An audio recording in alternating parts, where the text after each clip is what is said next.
Hi, so today I thought I would pop on and share some information about increasing your success when it comes to breastfeeding and chest feeding. As a Lamaze certified childbirth educator and birth doula, I've spent a good many of years helping parents prepare for infant feeding. So here are my best tips to help you increase your success. My first suggestion is that you take a class, whether that's something that's already integrated in your prenatal childbirth class that's going to cover everything you need to know about labor and birth and how to navigate that, but also spends a good quality of time teaching you about what to expect when it comes to feeding your babies and caring for your babies would be really important.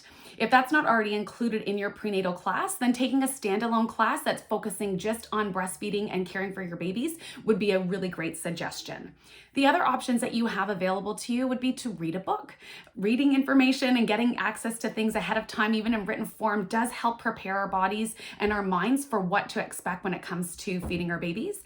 And obviously, watching videos. One of my favorites that I use in almost all of my prenatal classes and breastfeeding classes is Jack Newman's Visual Guide to Breastfeeding, because it really does demonstrate and give you a great visual of what does a successful latch look like, so that you can prepare and know what to expect when it comes to feeding your own babies.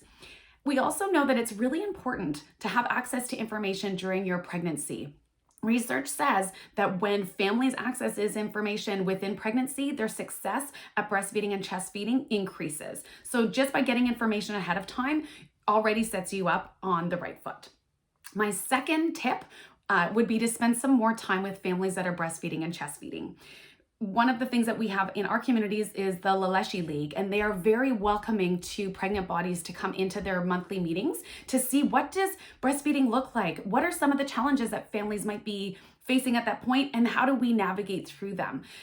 Because we need to normalize what it is to feed our babies and know that almost every single challenge that we expect or run into, we shouldn't expect challenges, but if we get into any challenges, that there is a way to overcome them. And hearing other people's stories and realizing that you wouldn't be the only one experiencing that situation really does a lot to increase our own confidence in how we feed our babies. I also want to underlie or emphasize the importance of partner support. Sometimes partners don't feel like they have much to contribute when it comes to breastfeeding and chest feeding, because that's something that might be happening just by that one individual. However, the support that a partner brings to our success at feeding our babies is essential.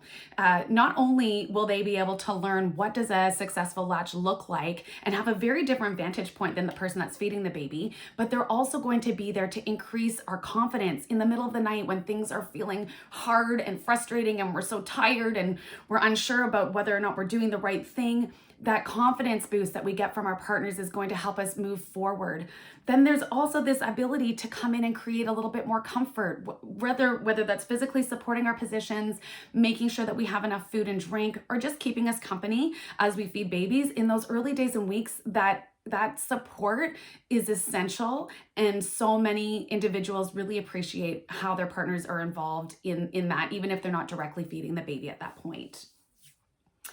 The other suggestion would be to protect that golden hour, which is what we refer to as that first hour of your baby's life once they're born. This opportunity to spend time skin to skin, uninterrupted, without disruption, actually will increase the likelihood of breastfeeding success.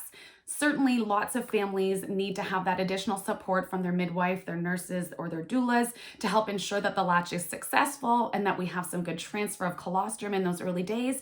But just that time spent with your baby skin to skin increases the likelihood of success. So we do want to work to strive to protect that as we prepare to welcome baby. And I think the last piece, and maybe the part that people don't think about in the long term, or they're not thinking about it in their pregnancy, is to start thinking about setting up support, which often means external support from those professionals and knowing who to turn to if we experience any challenges. In our community, we're lucky to have such wonderful drop-in breastfeeding programs, which are great to go into during the daytime and when they're happening. But if you need some more specific support, or you're experiencing some other challenges, then having an IBCLC come to your home to do a private session with you is I think, a really essential service. It's a low cost investment for long-term gain. So one of the suggestions that I make to all my prenatal clients is to start saving, putting a little bit of money in to this like just in case fund, so that if you need to have extra support, if you need to have that private support, you have the funds available and can reach out, which will save you time and money in the long run. So those are just a few of the tips that I have to increase your breastfeeding and chest feeding success. I hope you find them helpful. I'll also make sure to link in somehow some local resources, because knowing where to go and who to turn to for help is probably the best way that you can help support your own success at feeding your babies. There you go. Hope you have a great day.